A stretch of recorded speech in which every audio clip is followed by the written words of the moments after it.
Kami buka pikiran kami untuk mengerti apa yang Engkau sampaikan bagi setiap kami. Berbicara bagi setiap kami.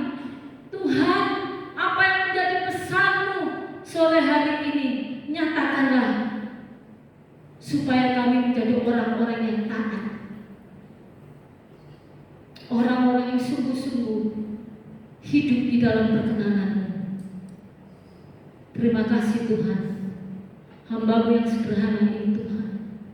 Pakailah Tuhan, urapi dengan kuat kuasa-Mu sehingga dapat menyampaikan pesan Tuhan bagi setiap kami, dan kami boleh menangkap pesan itu, kami melakukan. Terpujilah nama-Mu Bapa. Kami siap untuk mendengarkan firman-Mu di dalam nama Tuhan Yesus Kristus, Allah kami yang hidup. Kami serahkan pemberitaan firman-Mu. Haleluya. Amin. Shalom, selamat sore Bapak Ibu Saudara sekalian. Halo. Puji nama Tuhan. Saya bersyukur saudara karena sungguh saya berapa tahun ya? Berapa tahun yang lalu saudara saya pernah melayani di dalam pemberitaan firman Tuhan di tempat ini, dan sekarang saya ada di tengah-tengah Bapak Ibu Saudara sekalian. Terima kasih untuk pimpinan serta pengurus yang ada di tempat ini. Apa ya? Ini divisi atau komisi dewasa muda gitu ya. Ucap syukur, terima kasih saya boleh diberi kesempatan untuk menyampaikan firman Tuhan. Bapak Ibu Saudara sekalian, ini saya perlu memperkenalkan diri. Ya, nama saya Sumpi ya. Dan kebetulan saya ini teman-temannya Sinta gitu ya.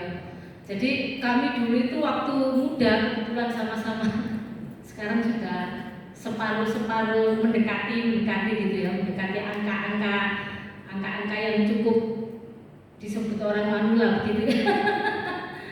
Jadi saya dengan Sinta itu waktu muda itu kami pelayanan di remaja, pemuda begitu ya, aktif gitu. Kemudian setelah menikah, Sinta menikah dengan sabar ya. Kemudian mereka punya anak, dan memang Sinta ditetapkan Tuhan untuk pelayanan di sini ya. Kami sempat agak lama nggak kontak gitu ya. Puji Tuhan kami masih ada kontak, tapi nggak sesering gitu ya, nggak seperti dulu ya. Puji Tuhan akhirnya sempat waktu COVID itu ya, saya melihat statusnya Sinta. Ya, siapa sih waktu COVID itu semua pada mencekam gitu ya suasananya ya.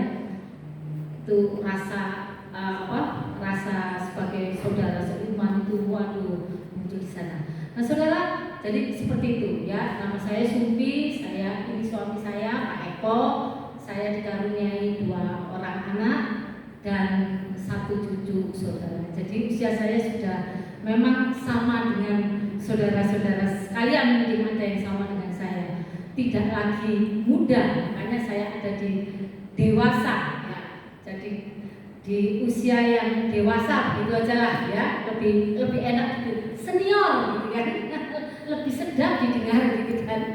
Oke, Bapak Ibu Saudara sekalian, malam hari ini saya ingin menyampaikan firman Tuhan, apa yang Tuhan taruh di dalam diri saya untuk dapat saya berikan kepada Bapak Ibu Saudara sekalian. Masih semangat? Saya pengen dengar semangatnya gitu loh ya. Jadi ya walaupun ini ya boleh dikata dewasa muda, tidak seperti remaja pemuda ya. Kalau saya melayani di doa malam itu memang kecenderungan anak kaum muda, karena di tempat saya itu ada sekolah teologi ya. Jadi pada waktu ibadah doa itu 50%, 75% itu anak-anak STT. Ya kalau anak STT kan anak muda-muda. Waduh semangatnya itu luar biasa. Tapi juga ada yang umum ya, yang usia-usia seperti kita ya. Ya saya coba menyemangati mereka saudara, supaya ini ketika ibadah itu benar-benar kita itu strong gitu loh, powerful gitu ya. Nah, saya ingin mengajak saudara-saudara ketika saya ngomong semangat gitu, saudara jawabnya menyala. Sekarang kan lagi bilang menyala. Masa di sana tuh pada gini ya kan, menyala bro gitu malah. Nah, saya ingin ini juga kita tetap menyala ketika kita mendengarkan firman Tuhan. Oke? Ya. Semangat. Oke, menyala. Tapi saya ingin menyalanya tuh tangannya di atas kepala begini loh. Ya, Pak, Bu, Saudara, ya, di atas kepala dulu gini ya, menyala itu ya. Oke, sekali lagi. Semangat. Oke, good. Sebelah sini dulu tak liatin. Semangat. Menyala. Sini jangan mau kalah, Bapak Ibu Saudara. Semangat. Wah, luar biasa nih. Oke, kita tangan buat saudara sekalian. Wah, semangat selalu ya. Baik, Bapak Ibu Saudara sekalian, ya. Saya mulai aja ya. Oke. Nah, saudara, kita ini ada di tengah zaman yang modern, ya. Kita ini ada di tengah-tengah zaman yang semuanya serba canggih ya. Kalau kita perhatikan dulu, aduh, jauh dengan zaman saya ya. Nah, tahun 90-an nih saya lahir ya. Beda banget dengan zaman sekarang. Tapi lihatlah bahwa zaman sekarang ini banyak sekali menawarkan ya hal-hal persaingan lah, kompromi, hal-hal yang berkaitan dengan keinginan daging, dan itu bisa saja membuat manusia itu tersesat ya. Karena itu Ibu saudara sekalian, saudara dan saya sebagai orang Kristen, mari kita kembali mengevaluasi orientasi pelayanan kita. Ini penting Bapak Ibu Saudara sekalian. Kenapa? Karena memang perjalanan waktu ini singkat. Ya, singkat sekali. Saya tadi katakan di awal, saya waktu itu masih remaja, pemuda, wah semangat-semangat. Tanya sama Sinta ini, kami itu selalu ada camp, ada retreat, ada pemuda di sana, kami selalu hadir. Ya, duit, gak duit, tapi bondo semangat saudara ya. Pernah satu ketika di Bali itu sampai mobil itu mogok berapa kali, kami semangat aja sudah ya, bondo semangat karena masih muda ya. Tahu-tahu sekarang Sinta anaknya juga sudah besar, mau mantu kali, gak lama lagi. Yes. Nah, saya sudah punya cucu satu ya. Kan berarti dulu ternyata begitu cepat waktu ini. Nah, ayo sejenak kita merenungkan orientasi pelayanan kita sampai di mana, ya. Kenapa? Karena waktu yang singkat ini, jangan sampai kita memulai yang baik, tetapi mengakhirinya tidak baik. Ya, waktu muda semangat melayani, ya, pada waktu masa tua, ya. Bukan berarti kalau gitu, kalau tua masih terus pelayanan modelnya anak kamu dan tidak. Tetapi jangan sampai ketika masa tua, saudara mulai mundur dari pelayanan. Bahkan tidak jarang saya menemukan orang-orang Kristen, anak-anak Tuhan, justru di masa tua, di akhir hidupnya, berpaling dari Tuhan. Ini bahaya sekali, ya. Seharusnya kita memulai hal yang baik dan mengakhirinya juga dengan baik. Ya. Karena itu saya mengambil sebuah tema malam hari ini adalah mencapai garis akhir dan menyelesaikannya. Slide. Saya pakai slide untuk membantu saya sekaligus supaya Bapak Ibu Saudara sekalian juga enak untuk melihatnya. Oh, saya buat PTT ya.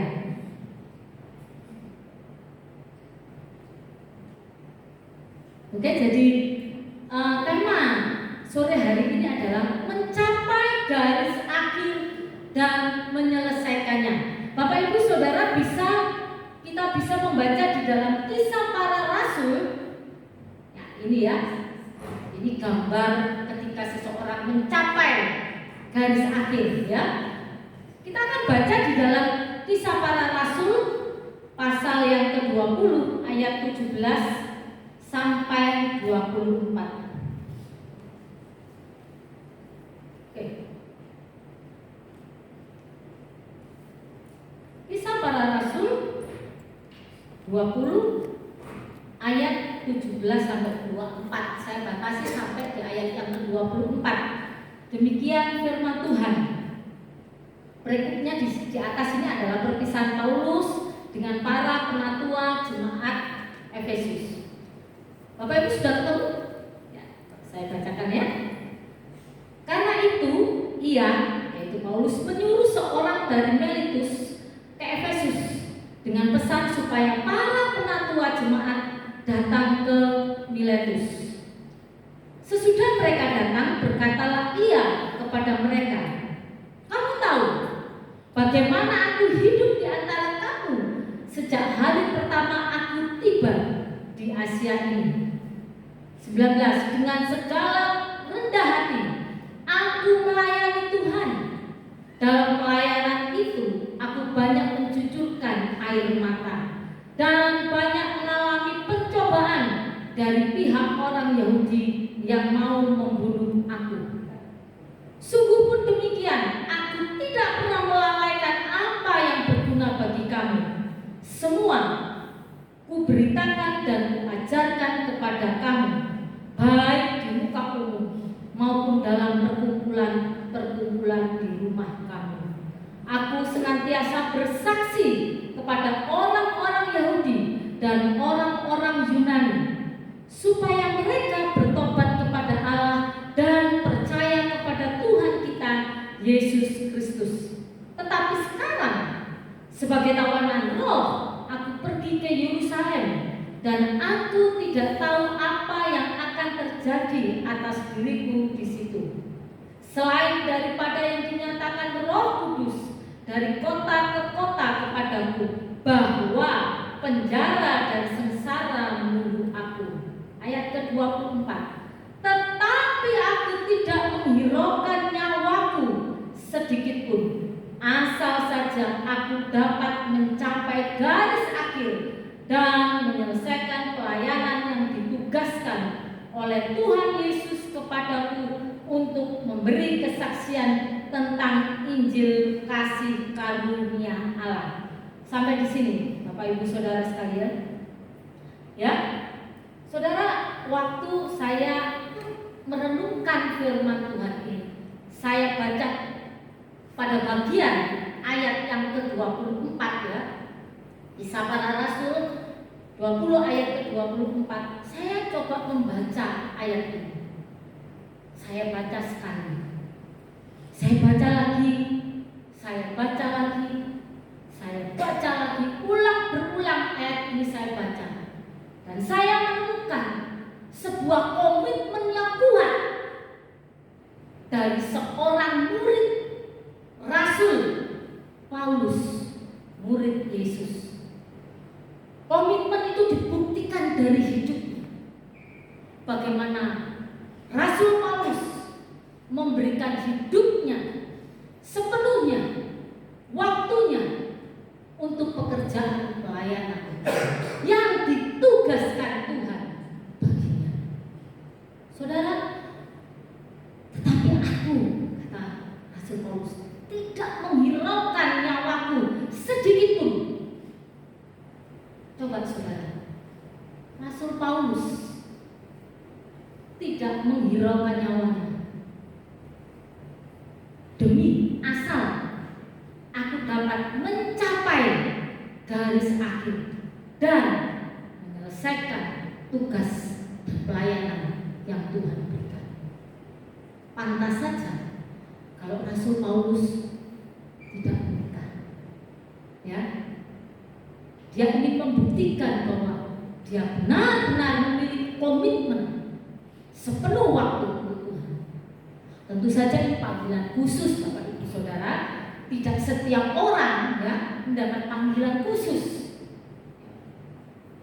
Tetapi Rasul Paulus ya menerima panggilan pilihan Tuhan bagi dia dan sungguh-sungguh melakukannya untuk mencapai garis akhir dan menyelesaikannya. Tidak hanya mencapai garis akhir, tapi juga menyelesaikannya. Dewasa ini banyak orang-orang Kristen, umat Tuhan, ya, tidak mampu menyelesaikan di akhir hidupnya. Banyak saudara hamba-hamba Tuhan, ya, tahu-tahu hamba-hamba Tuhan yang dulu besar, yang dulu terkenal, ya, tetapi di akhir hidupnya gagal mencapai tugas dan tanggung jawabnya. Saudara, karena itu Rasul Paulus pernah berkata begini, karena bagiku hidup adalah Kristus, mati adalah. Bukan tanpa alasan Rasul Paulus ngomong begitu, karena dia membuktikan itu hidupnya bagi Tuhan, mati pun bagi dia adalah keuntungan. Karena apa? Saudara dan saya membaca kisah Rasul Paulus, perjalanan hidupnya, penjara itu menjadi hal yang segojangan, katakanlah gitu ya kalau orang kita ngomong. Karena saking seringnya masuk ke penjara, didera, mengalami siksaan, mengalami ujian, banyak sekali yang dialami oleh Rasul Paulus. Dan itu membuktikan bahwa dia memiliki komitmen yang kuat dengan Tuhan. Nah saudara, karena itu siapa sih yang tidak ingin mencapai garis akhir dan menyelesaikan tugas kita, sehingga kita berkata bahwa mati itu adalah keuntungan. Tidak sekedar ini tertulis di ketika orang meninggal, ayat ini menjadi ayat favorit ini biasanya, ya. Hidup Kristus, mati dalam keuntungan, ya. Nah, tapi apakah itu sejalan dengan hidup kita selama di dunia? Itu yang menjadi pertanyaan bagi kita, ya. Itu yang menjadi evaluasi bagi kita semuanya. Yuk sama-sama kita mencoba mencari, ya. Di sini kita mencari teladan Paulus, teladan Paulus yang dapat kita jadikan satu pedoman bagaimana kita dapat mencapai garis akhir serta menyelesaikannya. Ini slide yang ketiga, ya. Bagaimana kita dapat mencapai garis akhir dan menyelesaikannya? Yang pertama, yang pertama di ayat yang ke-19 itu Rasul Paulus berkata demikian. Dengan segala rendah hati aku melayani Tuhan. Ya. Jadi hal yang pertama yang dapat kita pelajari, salah satu ya kekuatan Rasul Paulus sehingga dia dapat menyelesaikan, dapat mencapai garis akhir adalah memiliki kerendahan hati. Di situ saya tulis begini, saudara.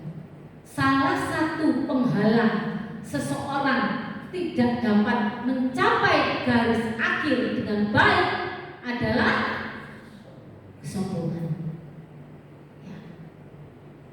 Kesombongan itu menjadi penghalang untuk orang dapat mencapai garis akhir dengan baik. Ya.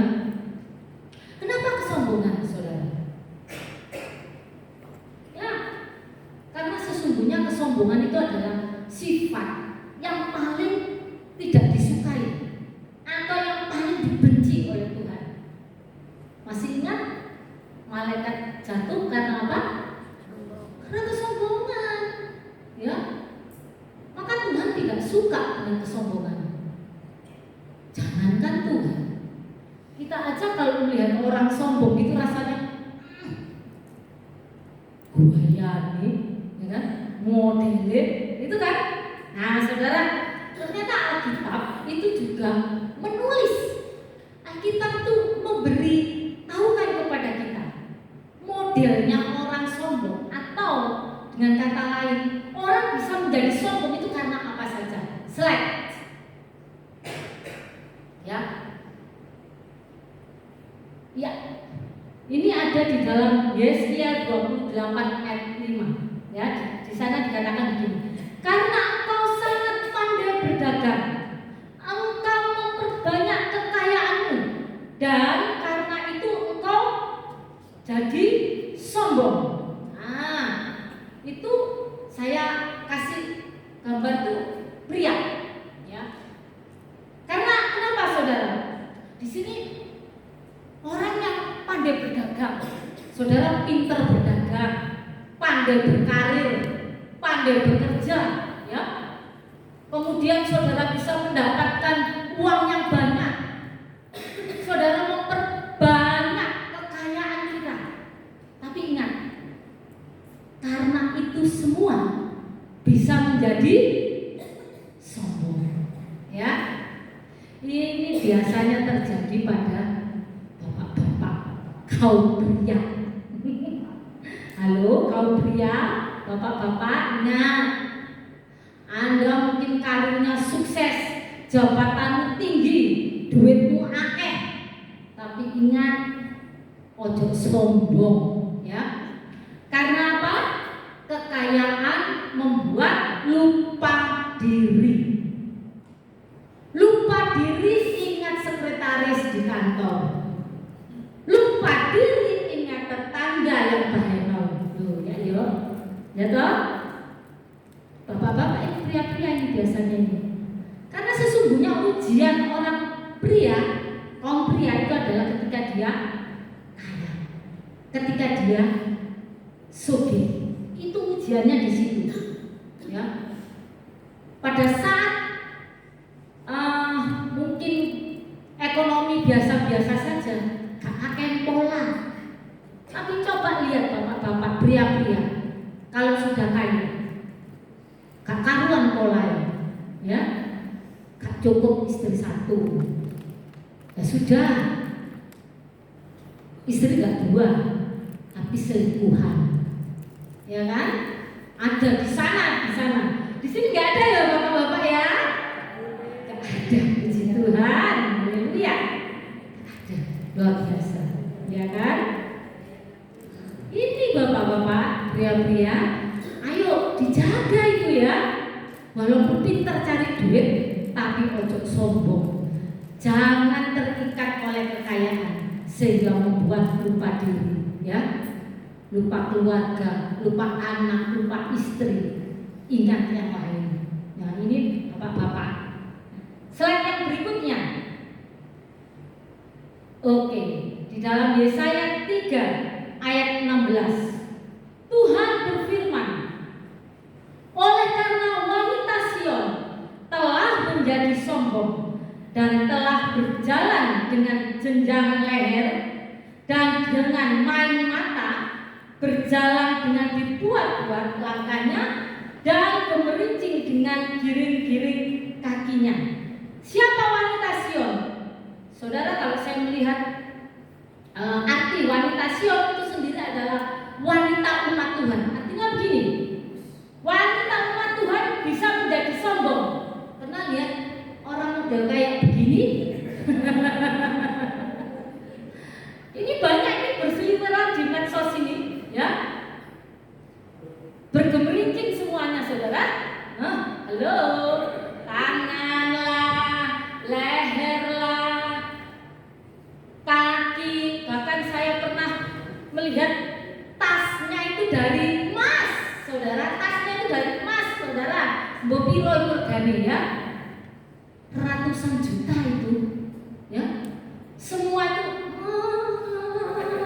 Mungkin kalau ibu-ibu itu kalau ke resepsi itu kalau bawa kayak gitu tuh wow gitu kan? Gitu. Sekarang juga ini lagi viral. Nah, saya pernah perhatiin saudara. Apa? Sulam alis 20 juta. Oplas hidup 50 juta. Terus kemudian bibir 100 juta. Terus dia tunjukin yang lain-lain. Mata gitu. Sampai 50 juta. Total itu sampai sekitar 500 juta. Emang kenapa? Pernah nggak lihat seperti itu? Saudara, ketika saya lihat gitu tuh, Yonet tadi ini kemudian jadi apik cantik itu, tambah medeni saudara. Aduh, misalnya ibu-ibu ini ono ae, ya, bingung menghabiskan duit itu rasanya. Hati-hati, ini juga kesombongan. Ini kata firman Tuhan loh. Segala yang kita pergunakan, segala yang kita tunjukkan, mari kita menunjukkan kecantikan dari dalam diri kita.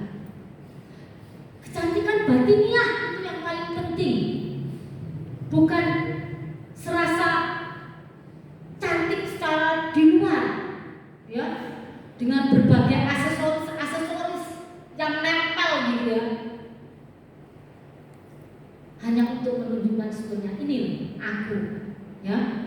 Jadi saya perhatikan bahwa kesombongan itu adalah sifat merasa paling kuat, paling kaya, paling pintar, paling berkuasa. Isinya yang paling gitu ya. Tidak perlu orang lain, karena dia mampu, karena dia bisa. Terlebih lagi, tidak perlu Tuhan. Waduh, itu bahaya. Ini kesombongan saudara. Dan Tuhan membenci kesombongan.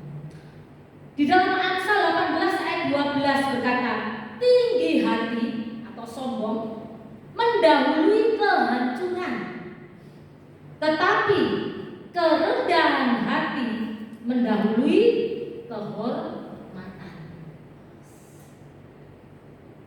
Saudara pengen dihormati atau pengen hancur hidupmu?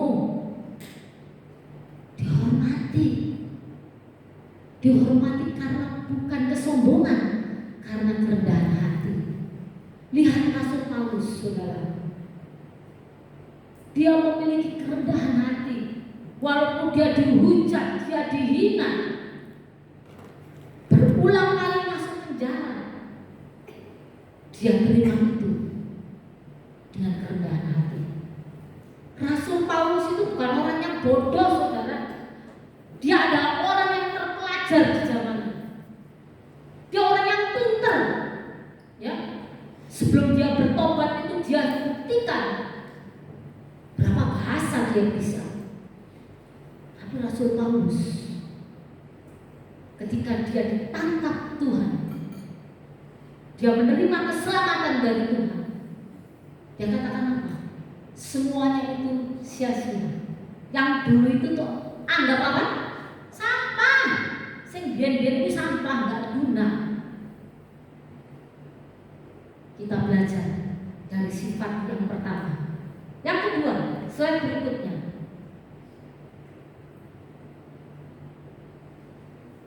Yang kedua adalah tidak lalai dalam tugas dan pelayanan.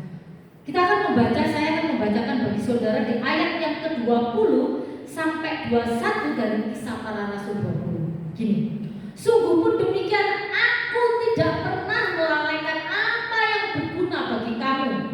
Semua aku beritakan dan kuajarkan kepada kamu, baik di muka umum maupun dalam perkumpulan-perkumpulan di rumah kamu. Aku senantiasa bersaksi kepada orang-orang Yahudi dan orang-orang Yunani supaya mereka bertobat kepada Allah dan percaya kepada Tuhan kita Yesus Kristus. Saudara, saya tulis di situ. Ingatlah selalu akan target dan sasaran yang hendak kita capai. Ini penting.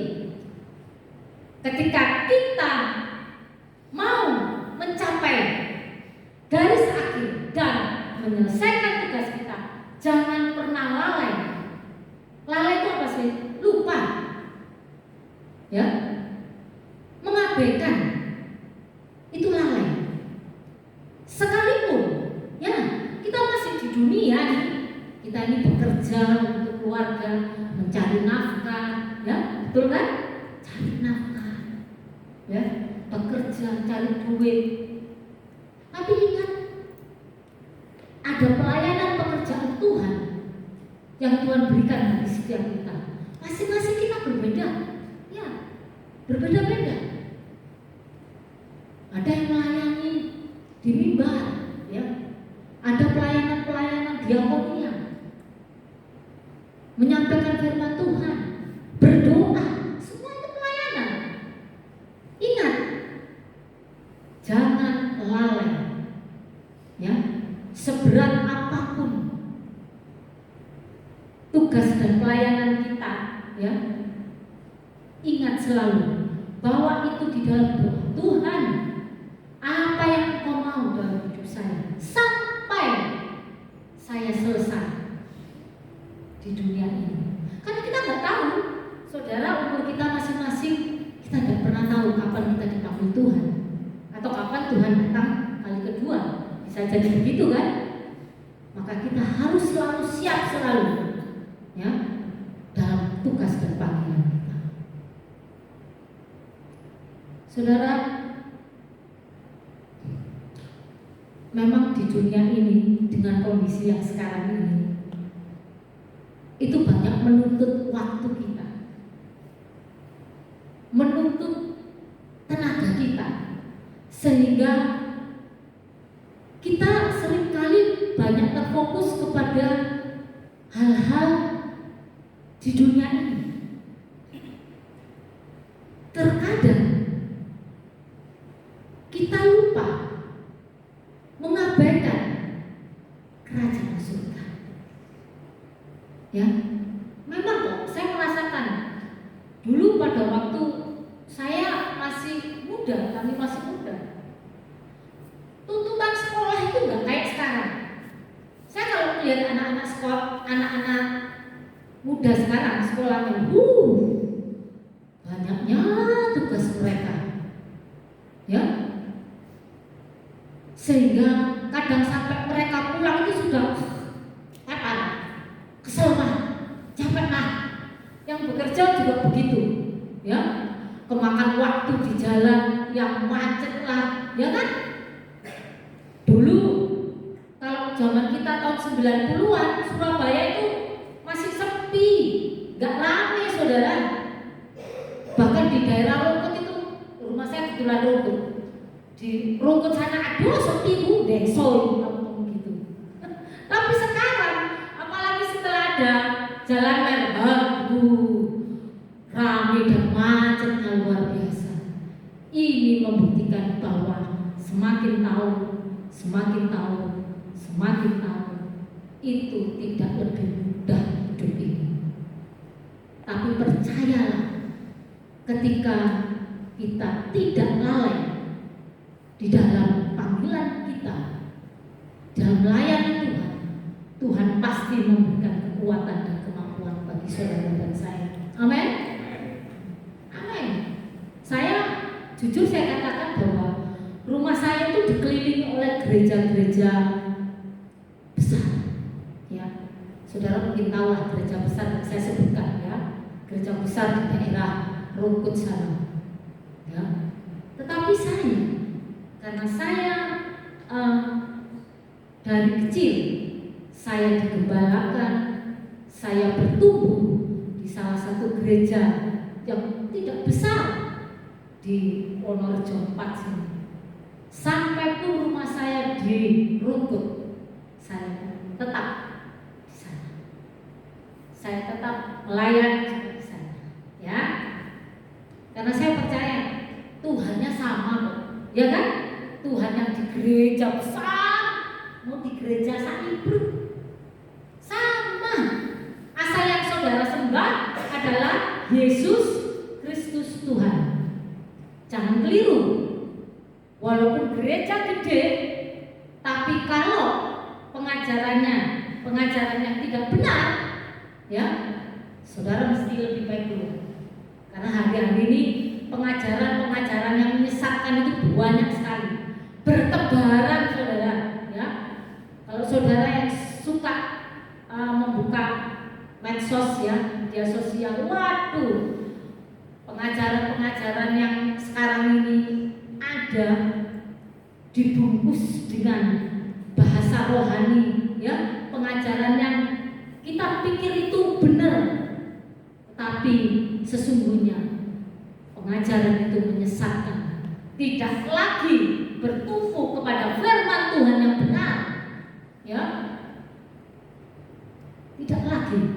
Belum lagi Bapak Ibu Saudara sekalian, gereja setan hari-hari ini mereka sudah terang-terangan, ya, tidak lagi sembunyi-sembunyi, ya, tapi dengan terang-terangan mereka merekrut anak-anak Tuhan, orang-orang percaya, dibawa untuk masuk menjadi anggota gereja setan. Benar ini. Jadi mari kita waspada. Kalau saudara ada di dalam satu komunitas yang benar, komunitas yang sehat seperti ini, ya, ayo saudara harus saling membangun satu dengan yang lain, ya, saling menguatkan satu dengan yang lain. Ketika ada saudara-saudara yang mungkin kelihatannya dia mengalami masalah, deketin, kuatkan dia, doakan mereka, ya. Ingat, kita satu tubuh, ya. Jadi yang kedua tadi adalah jangan lalai dengan tugas dan pelayanan. Yang ketiga, hidup dipimpin oleh Roh Kudus. Ini yang ketiga, ya.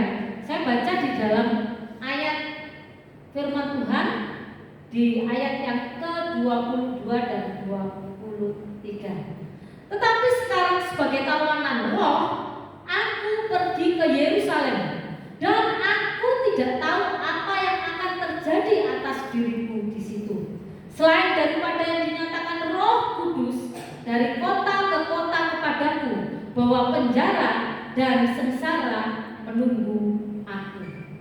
Saudara, hal yang ketiga, supaya saudara dan saya bisa mencapai garis akhir dan menyelesaikan tugas pelayanan itu, saudara dan saya harus hidup dipimpin oleh Roh Kudus. Rasul Paulus menyadari bahwa ketika dia diselamatkan, ketika dia dipanggil oleh Tuhan, sekaligus dia telah menjadi tawanan roh. Roh di sini adalah Roh Kudus. Artinya apa? Dia sadar bahwa kemanapun dia pergi, apapun yang dia kerjakan, apapun yang akan terjadi, semua itu atas kendali Roh Kudus, ya, atas kendali Roh Kudus, bukan dirinya. Saudara, saya mau tanya, hidup dipimpin oleh Roh Kudus itu gampang atau susah? Hah? Siapa yang mau gampang di sini? Siapa yang mau susah? Kamu. Jadi gimana dong? Udah sedap banget ini. Gampang-gampang susah, ya. Oke, gampangnya karena diawali dengan gampang kan Pak, ya. Gampang-gampang susah. Bapak kalau jawabnya susah-susah gampang, berarti susah, ya. Ya, Bapak Ibu Saudara, firman Tuhan itu berkata begini. Roh ini, ya, tubuh ini rohnya kuat, tapi tubuhnya lemah. Karep iyo, tapi ternyata daging kita ini lemah. Artinya apa? Hidup dipimpin Roh Kudus itu susah-susah gampang, gampang-gampang susah, ya.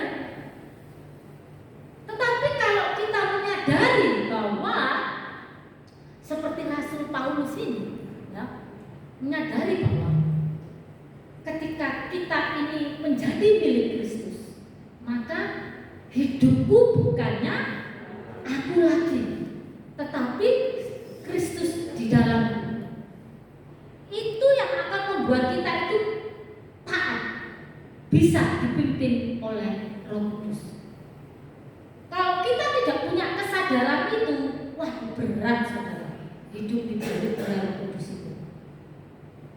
Bayangkan saja, ketika kita dimusuhi, tapi kita tidak boleh membalas. Coba kalau saudara, ibu-ibu, ada teman saudara yang utang, nembungi utang, ngomongnya utang, tapi kemudian gak nyaur, gak dibayar-bayar, ya sebulan, 2 bulan, 3 bulan, kita mulai senggol. Nih, wis ono duit ta. Sing kon sing kapanane. Walah, sik belum ada. Nanti yo. Nek ada, pasti tak balikkan. Pasti tak kembalikan. Ya. Bulan berikutnya lagi. Ditagih. Aku gak duit. Duitku yang tak pinjam aku ada kan. Oh iya, sik. Tunggu ya, seminggu kas ya. Seminggu lagi, aku ada duit. Nanti tak kembali. Pasti tak kembali. Ditunggu lagi 1 minggu. Gak nongol saudara. Ya, kalau ketemu pura-pura gak ada. Ya, ada itu saudara. Berikutnya kalau ditagih, halah, mosok sih kamu itu anak Tuhan, kok gak punya rasa kasih? Percayalah anakku, percayalah, nanti pasti saya bayar. Ya, tapi kadang-kadang kita jengkel saudara. Kalau statusnya dia beli baju baru pamer, lagi pergi nginep di hotel mewah, ya, tambah, waduh, utang gak bayar, tapi rekreasi rono reni, ya apa sih? Ya, coba saudara, Roh Kudus bicara sama kita, lupakan, rela no, ikhlas, gitu ya. Halo, Pak Ibu, saudara sekalian, yuk kita mau hidup dipimpin Roh Kudus. Nek utang bayar tahu, ya. Kalau saudara kita mengutang itu bukan karena dia kaya, tapi karena dia ini membantu saudara. Belum tentu loh dia itu memang punya uang banyak yang saudara butuhkan. Terkadang dia menyisihkan waktu, kasihan dia lagi butuh. Tapi kalau sudah ada uangnya, tolong kembalikan. Ya, itu sifat anak Tuhan. Berhutang boleh, pokok bayar. Ya, itu syarat dan ketentuannya di situ. Hutang boleh, tapi ya. Anak Tuhan itu saya yakin kok, kalau kita hutang itu tidak pernah kasih bunga, betul? Ada yang kasih bunga di sini? Ojo rek, buka bank aja, bank tetel gitu. Kan begitu. Kita nggak akan, ya kalau, ya maksud saya ini hutang dalam hal kebutuhan mendadak, kebutuhan yang penting gitu ya. Tapi kalau saya yakin kalau itu jumlahnya yang besar ya, saudara pasti larinya ke KPR lah atau apalah ya, bangsa yang ngerti lah. Seperti itulah, pasti lain ceritanya gitu kan. Ya, anak-anak Tuhan, mari kita mau hidup dipimpin oleh Roh Kudus, ya. Kan memang tadi kita sama-sama sepakat, memang susah-susah gampang. Tapi saudara, kalau kita sadar hidupku bukan yang aku lagi, tapi Kristus di dalamku, maka seluruh hidup kita dapat dikendalikan oleh Roh Kudus. Kita dapat mempercayakan diri kita sepenuhnya kepada Roh Kudus untuk penuntun langkah kita, agar kita hidup di dalam kebenarannya. Ya, saudara, Rasul Paulus membuktikan komitmen dalam panggilannya hingga akhir hidupnya. Ya, kita semuanya berharap sampai akhir hidup kita Tuhan mendapati kita adalah orang-orang yang setia hidup di dalam kebenaran. Ya, apapun keadaan kita di dunia ini sementara kok, ya, sementara. Kata lagu itu cuma mampir ngombe, ya, mampir ngombe, habis gitu jalan lagi. Maksudnya kan begitu. Ya, sementara saja. Apa yang saudara kejar selama ini, ya, cari duit, ya, cari kekayaan, cari kehormatan, kuasa, itu nanti semuanya kita tinggalkan. Sementara saja semuanya.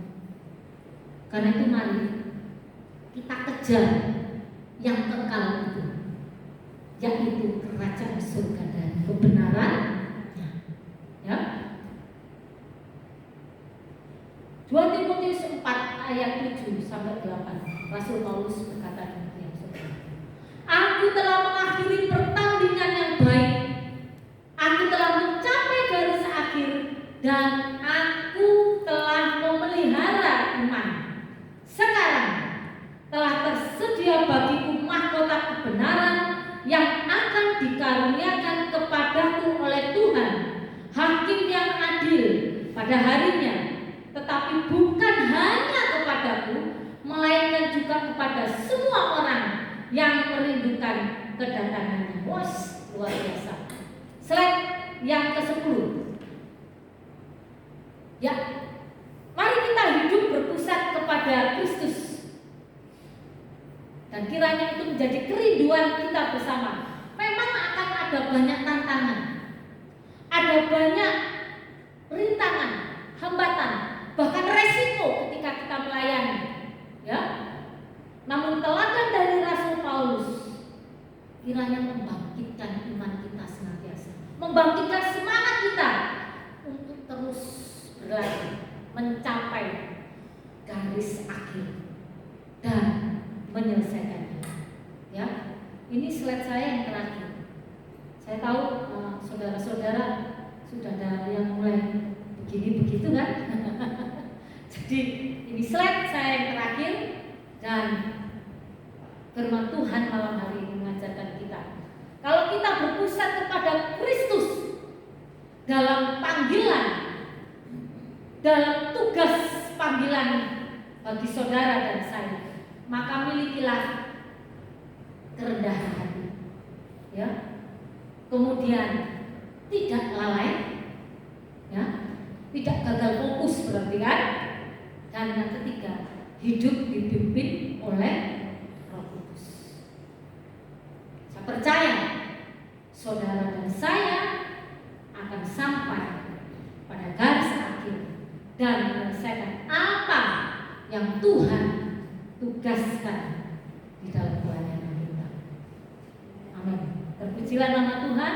Saya undang tim musik dan tim praise and worship